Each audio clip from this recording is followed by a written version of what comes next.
con ấy đi xóa lên nuôi con cả mar trong ngoan lo mar con có đút nhìn ngoan đi ra nên thì thi bà đuôi mar cái mà cái đuôi bờ điên mà nó mình nhìn body lo mar cái điên cái đuôi bờ điên so nó mua thì xin anh mình là rất là giống mo yêu guru bariat ka dung đama đani chuol galwa rik chuol galwa bariatin duar chara lat ke nin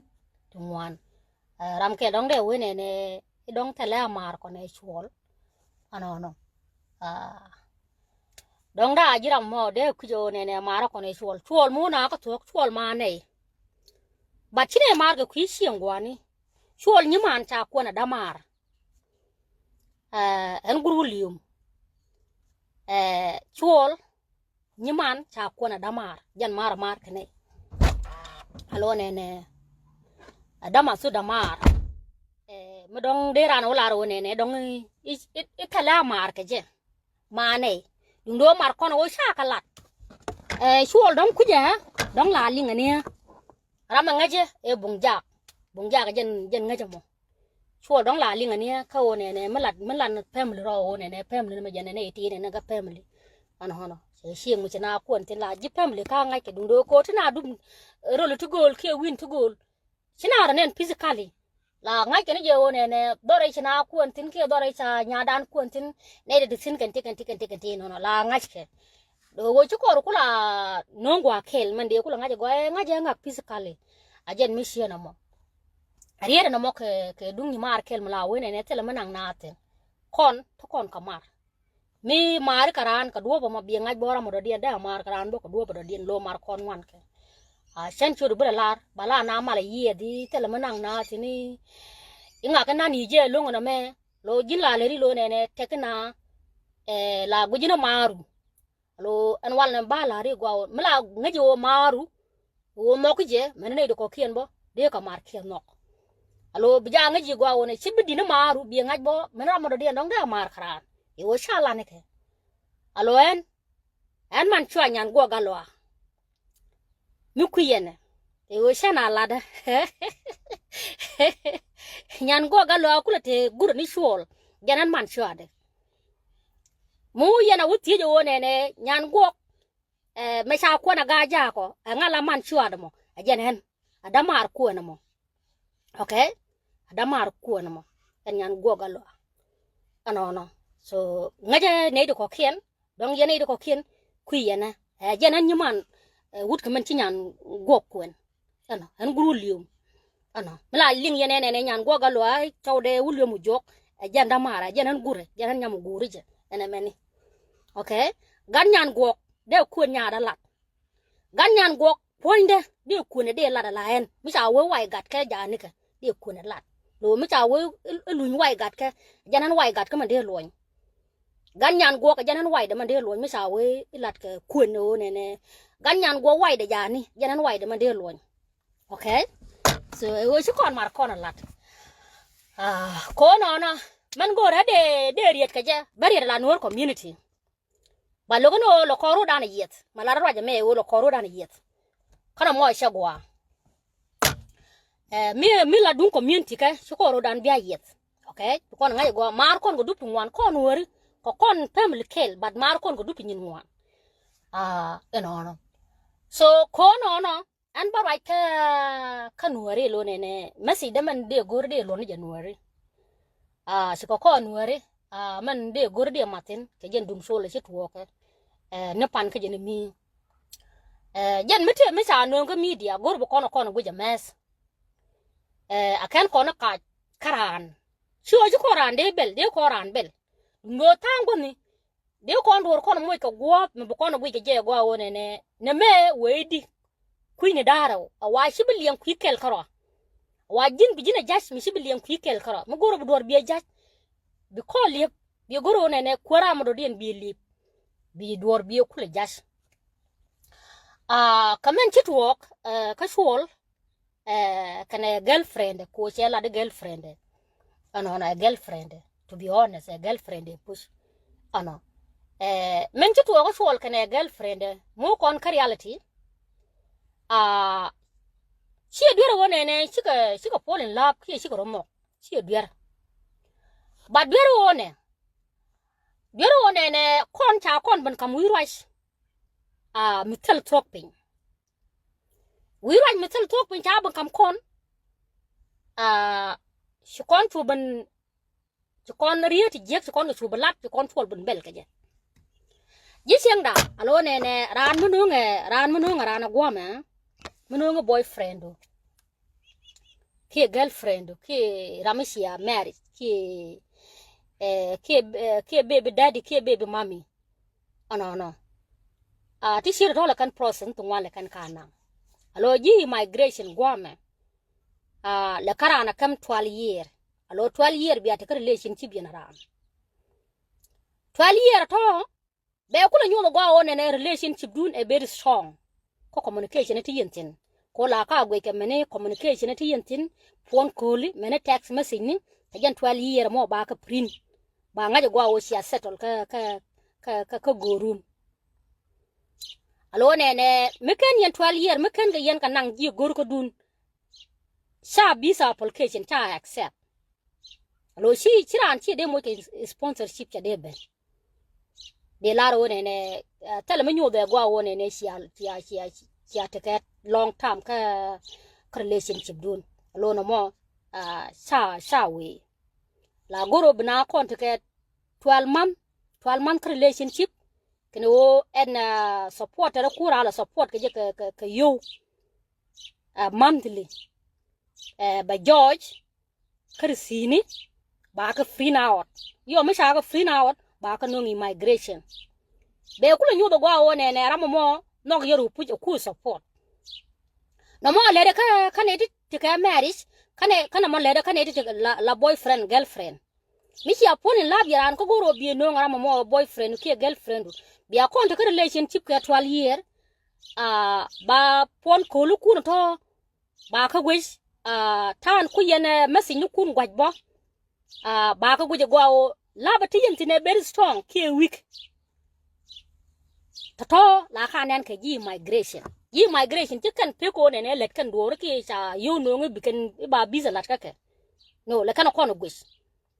no ko ran mo no ran bo sponsorship la ti ke lawyer gira mo no ran la ti ke lawyer mi bu kule hacking alo ba gwadu be kulo wolat ki migration ba kula support ke ji en lawyer mo ajara men biti dial biko kulo kona ka je ani mo gor ko mo ki migration lawyer ba la ro gor ka ne me bi lawyer ben ka ji bi jogo ne gor ka ne me bi nyo kam lawyer ko yo gor ko to bi ka kam lawyer ani support letter bu lawyer gor chatting bo ba kam lawyer bo ba ko free out a supporting ko kuran support ka je ka jen pe ka bera mo ba ka free out bo no ene gwo be je yo ka je yo je ka ke Western Union ki Somalia bank ba ka free out ba nga je gwa one yes relationship dun a very strong communication dun ba gu je gwa one ne yes a very strong she weak me communication dun me weak bo cha jam na ka wo di ran di nu men je to kam chul kane mam doare ki girlfriend okay bay sol kon an we je kon charge kon kola ne de la ji community ken kon cha bulan pulo muna ko to ko pom mlaje de tuong ni ngoma ko pom mo me chala pom mi la lat bo ko ka tit ram mi jaram de te ke detail dia jaram de te ka process ne dia jaram de ka lat ajan ram de na kula update no de te dia de ko kon tuong ne ka je si ga mele nyin kon tung me te kon ka apir ka medan si so be no kon la kon ne kon ti lo kon ka ju ko baka we a chana process ne dia la chana ka ngacha me de cha kon kam de ki migration bana ne kon ti bana ka kula inform wone ne kon we ni chana accept anta me booking da janene toto na la ka lat ke lo ne chinawu ka interview chinawu ka medical check cha ti dial ta ka lat result dial ta ka lat cha booking ba sha lat ba me dun kuma me dun government yo go ban kuna ko ne binana bu kon ne kon ti bu kon ko le impom woni ne de da ma cha kam ne bibin ka ne booking da de de men yen pan kun bi ane lo bu kon de ngai meni sheng mena tam bu kon ka ngai bine kon ti bu ko dien kula yalla ka ba kon ko lo kami ara ma me bo te sponsorship ajara ma me beti dial be ko kon ngai me cha biza me cha accept baran ba jogaran bo ko medical check bo ko interview yo dial to yo medical check pay karan ko sponsorship ajila kala shi government buku gwa medical check buku gwa medical ka bilates bo buku jela jin ko yo ku to gira manongran pros ne dial to la lat ke ku me ko kon te la government ka pay la ka pay rama me ajara ma me la di tele dial ngai so kono kon raman chala de jek mu kon ko to ko kon ji community chala de jek ne da rawa to ken shiga ga alo de ka pin dundo chaban goro ne na ba yo ba ga ban claim ko community woni ne te gara manu ngi ke yo de cha ko tol 6000 na kon mu na ga so chol tele der mu kon ko to chol tele der ko chol kane larbe chol me be de shi mana de ka impom wan ba de lo community ti ka chol ya me de ngai ka de ngai bo ji sheng di ento ko kien rama te ka der raman bina bun tol gwa me woni ne te ko shawdo mebe rama ku yo lo ban kan kana ko she ngai je yo kan kana raman ti yo bun tol kana she ku lo goro ne be lar ne ara na be ni ko be yo ku lo ko le kana ka ba shoran ba ku le yar ko shi ka dak ajen system le e o shi ka dak goro ne bi ka dek pinya polaran an wo ne ishiror be shot pin kano karan ben ko she yo ti she ka so namo ami be kon yar lo ne piu shiran be yar she ka madan ko nuor be yar ko run mura ma do dien mu wo shaw do no cha benges ko tol ko yo ibran ben kashiran be che to rama de ko no mo der jara ma tu ku me ko kon kel man chi yo ko la ka jogran suola me cha ko le ngi yo ko jog de ko kon bu ko la to chi ko bia le lo ne chi ko la to raman cha yo tul ko jog de e suol cha chi de yar mu kon we reality mu kon we deeply e suol cha yar ko ne cha yo tul ko community ko jog de dung do ne din chimu gwalat ke low community ko low community chikana goro gwa wone ne guardian bikana konen bikan yuken kul bungun lo yuken chikana galat gwa ke kakane intenen telo ne chimu gwa chikana shar alo dung low community mo ko gwa ajenan bana woten ko mi so ala pel kedit kana mente be society be yar dung chakuna lanu wone eno jisiangda an mo je ko yo ako kude gwandware on dia tol yo no mo tele media dot bat ko chakuro wone ne baran kwalo tol yo ko baran ka shiran be ka ngeje pom tele pom de la sel process ni tele pom mutka meti yen kel mi de la sel process ni ki de la de kuji chede to tele pom mi de la de kuji katala process ti de la de kuji tele je communicate la tetin chang no ngunu mor ko gur ki no ngunu gor ko ki no ngunu so communicate la tetin la ngaje o ne mashala ra wala process ti container amene ma cha tiketem tele pom de la akwai katan wo ko process ni ba cha jing je ba yo ba ko botolo no ko community ba blind pool an wala ko nur community de control ar sori ko ci kon sori yar point nur community cha yo ko tol de jogu tori ram tol yo kana ko tek saw dana kon mutul ne ke lo ne woni jen kuran ci duar mi ja woi sia maran goro wa kut gor kada lo ka ke ticket de mo ke ticket ram no go ne de lo ran de test ko yo kon bo ne quites ka lo yo kon mo ne quites ka lo men mi sia lar bo ne sia mar mo je yo ticket ka wa kut gwam do ara u da ko wonen ngura ne da kon dia ya de YouTube but kan gori bala de no ko tsuka a problem alo ja la wana ne tango no pel mi sedit la te mun le lu wanji de ko tango ne makin do ne do ne me bo gudidi lo gudur ka wa ngi tu gor ka ngi gud e wo mi tu gor ka mi si ko ngaje go an ma de tu ko ne but le lo shar bo ko gude de ko gudidi sina mente guda kana shar ko kan guda shar ha ki bin tango lar je ne so le beni ka shara bon wen si bin tango ba pem lu sul jogo e si sul pak ka ba ji social media ba ka bi jo e chran bi ne ka shara da bo wen alo no mo kon gor kono bo kono gui ka duor ken kono pen kara rama te ka duer rama shi yo ti ko la kana okay mo gor kon gwa durke rama shi yo ban ko la kana ka ngeje gwa woni ne sela process ni ko process ni shi ka de lat karo ala yo to content top ke shi ka yo process ni yo ten cha print shi ka yo process ni ka yo te la rara na support ka ke ka yo ten la rama ti en relationship la support be kulo nyoduru in case be kulo nyoduru in ka one ne mishi ye wuje go ne brano de kulo we proof ka ji en wora me pu ku support lo shi apol la ka ken yo do kon pai ne ka talk de yo do kon push ka yo support ter ka ko mu kuran support on mishi wuri wishara wo no ngran chang dong de o nyos ka system pu wora me pu ti en ji no ka ku support yo do kon ti ka yo ticket ka ne ka talk gor ko no bu kon tok bu kon ala gu hade no gor ko ramen kan ko la tok ram shi yo ben tul gome ram shi yo ben tul gome a flan full keje but logo ne ba la ri shika dak ko na shika dak lo ne tele ko communication ne wona lo ne ngot kan do mene ben me shalat ka video ne shi ke dan cha gak me shi ga da la ro ne nan ran me ben ka discha bana accommodate mana do be loy kararar me gien ka je aba loy ka gambel che be lugo no lar kana monio to we good video ko du che lu kara la no to la no ne ti ka ni di ga na mi shiga ga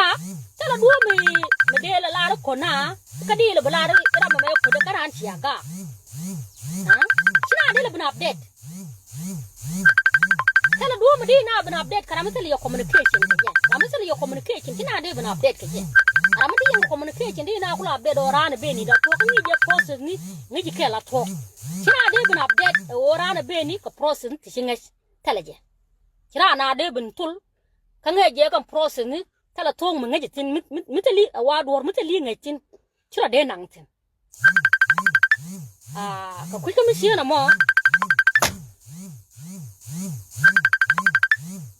jira ma yoda de ya palaka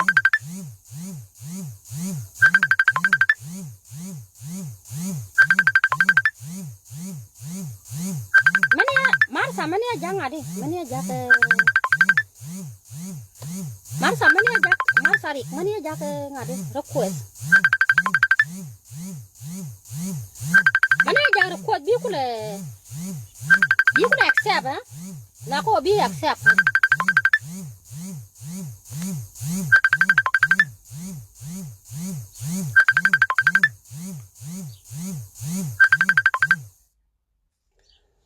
jira ma yora na de ya pala ka bi yar yo kon war community gwa no bana togla dole chale chuole tele dwer mi chadwir ko jen cha dak pin kana ran ka dis chalo na gambel me che relationship dien me cha dak pin cha gien ka dis cha wa gambel me che relationship dien cha dak pin rama bu kon bin met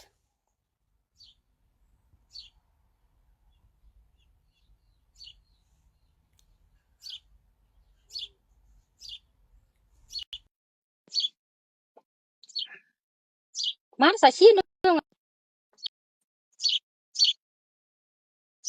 okay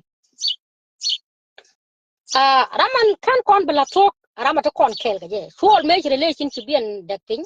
ko relationship ke dak pin ka dis ngot kan right o ne ne china kot ken ne be na shi ka dak pin ngot me shi ka dak pin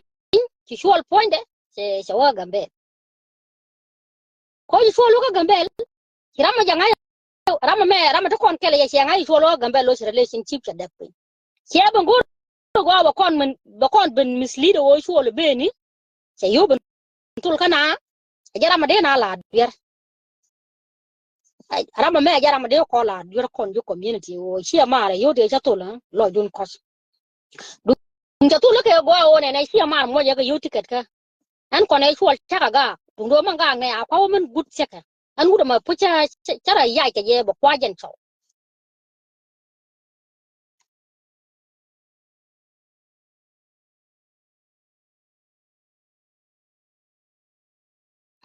uda ma chara yai ke ye pujo ne bo kwa jen so ko na shi mara wa kude na matal ma dia dia kete diri wo sana ben pel en wo no kara e bara jala dira dun jala no ne shi mare uda ma shaka ga ka ko shaka ga a wa kude be gi kude wo ne man gwe ne mu an uda ma shara yai ke ye pujo go wo ne bo kwa jara man bene te ke ko shaka gwaje shi mar biya lo ka mo je ke tike chang to ka yo tala ma de ji but si plan ben ko ne babun laro ne kora eh na mo che der benu anyok ko bi shoran kula ji ko gorgo ne ba lab jo chul cha chu blaro ne chiran isa ben disappear ka airport ko kuya mi na mo shana ka ka chu ante chan ye benje go a ne tara tong mtrede ko tara tong mtrede ko no community ko chenge dan chana re de jegla go bo ko na ngaja go a ne tam ko bo kon bi ke information ne wo chu le ko na la der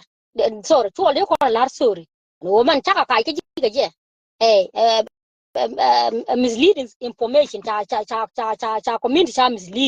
misleading information they control you ko lo because uh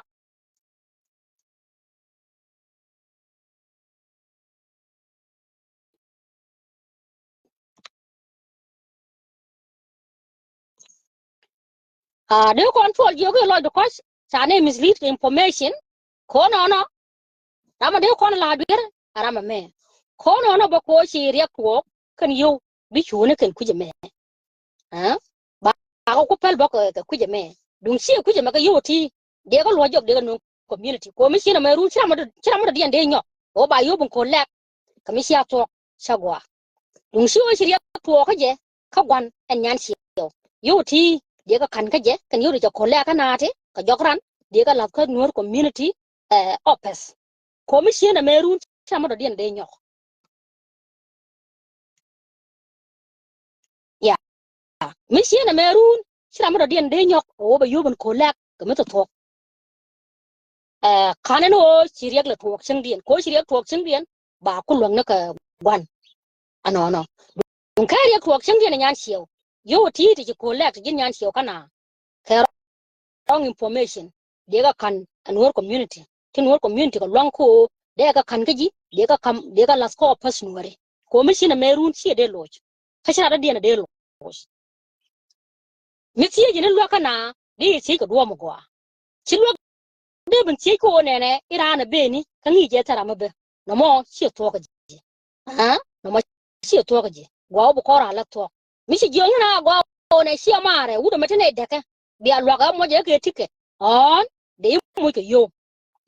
yo a chang wa ga ji la 10,000 tala ra ma de rietin de ka kami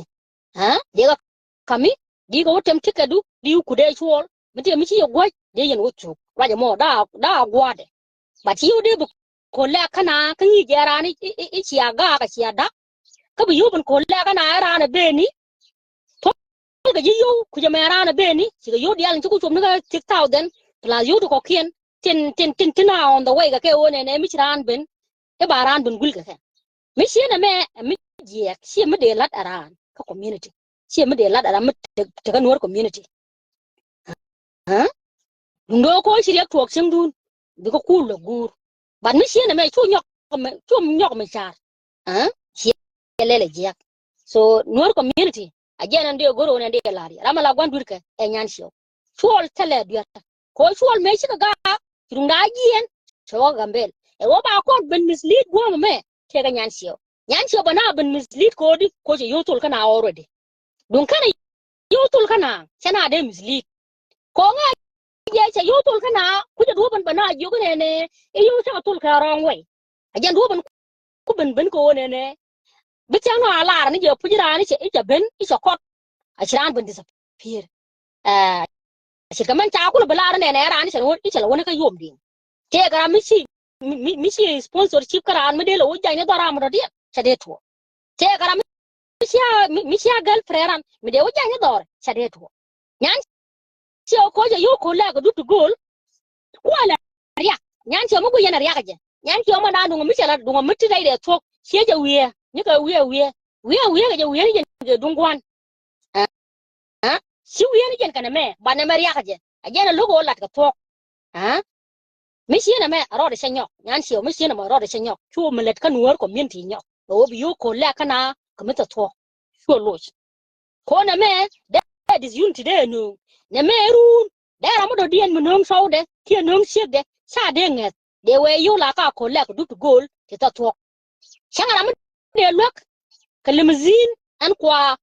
kwa ra la lor ke je de bo ne sharan bu lok de kon goro go baran ko ne mi che shubu pu ke kan shu ti ga man ta kula la lo community ko gor ke no pu mu ken be kan ka bakam gadien mi ci gadien ben care po yan go be kan mu ken bu top مش هنا ما بورشر شياري علىك شار مقوى شيء كون يدو كوكين شكون نعى جوا ونني تا يوني سبب مو أجرا عنده مو برانده غوري نني شين بكرانده أشيوك airport شينن airport بموجودو أجن جوا بموجودو بتين أرارم مودة مودو مالا تلوه dumandi nyumo support kaje kidi damo support kaje ko te loldu shangan branen ke airport bienen bumuju chuto ke airport bijal gumuju kaje lando be chuto namo ta community shabli ya ko na made tun wanda ka ya ko kon won community no ko let kon yin kon ke ram ke li ben wi be ko lo community be ga naser community e ga ja ga po uno bintiu la kona nyur ke lo jalan kon dial tanga to nyan ti o me mi se beno puje togde chi de nyur nyan se ko ra ta chi de nyur lo community ko ra de nyur ke lu ram ke mi se ben ka Australia la nyur ke ne dia lo ajal ne dia te de o chienga en hono te de o chienga en hono la na bu ko mu chien ko jal mi babu gul la na bu ko mu chien dama jal ko mu de brama jal ko mu de me ba o to bi yo wa ben jika kan jaltin ko ngai ke je jala nyor kala na tet bo bina tal ba ngai go wone ne jal mu wo ben ne den be ben cin pan kien bo ba kwar ya ko kwitien ko jal ko bo ba kwar ya ko kwide akon mala la kon mu di shopping la ka la mu di lo la ka pinya la mu di la tal go lo tenin la tene de be yo kay shopping dien to non ke wo ben be jaltin ko jaltin a jega chenkel ko la tene ko jo ko na wadan bana tin nan ke la tene ko jo sang ko ba tene ko pai ko nana kama ka ro ma long go a chor long je yo be ben ke je bana ben jebbo mi shi na ma aro de ton nyoko wona na ba yo klem ka bang en wo ba yo klem ka bang ka jongna shi mo go shi jin nyan shi so nyoko lo je wo bi yo klem ka bang mo go ro lo sinye lo sinye lo shu yo tu lo nyoko mun ti ko jog meri ke ikene wo baran no na ma shi lele je na me jin nyan shi wo jin te dwero chang man ta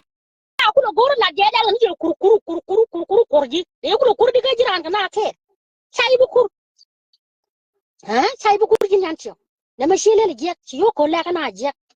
dun ki jong na shi ma ru ta ga bi alwa ga mo nya ga ticket ai chang lal go na ga 20,000 tara ma de ga ji chang ke ba do shi ku lo chang ora na be ni kara mi ye shi ada punya shi ga ni ka da shi ya waje tele ya contact ai chira no ga gambel ka buna ban fela rana be ni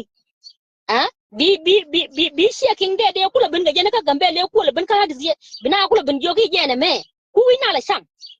shi mu kwa dun do yo to ko tire to kin dun ko ku gu ko wo gan mo yo ti dun kariya to kin dun jin yan shi yo de ga kanan wor community again shi de la nyoko de ga kanan wor community de ga nan ka office nuwar la ko nuwar ka Victoria goma kana neke de yo to de wote kadian de wote ko opas ko yen che de le nyoko ko nan ko nueri bana chwol bana jalar sur kana kai poinan bang kamita to ko cha kon man kam wrong information ramman tika wrong information e nyachew ka nyachew mun ko wrong information e o je yo ko la kana it show da mabe ah bo share say yo thank you sia mo gwa sia shar huh sia mo gwa shar so again dia matin ani chlo da test dia ko ta kama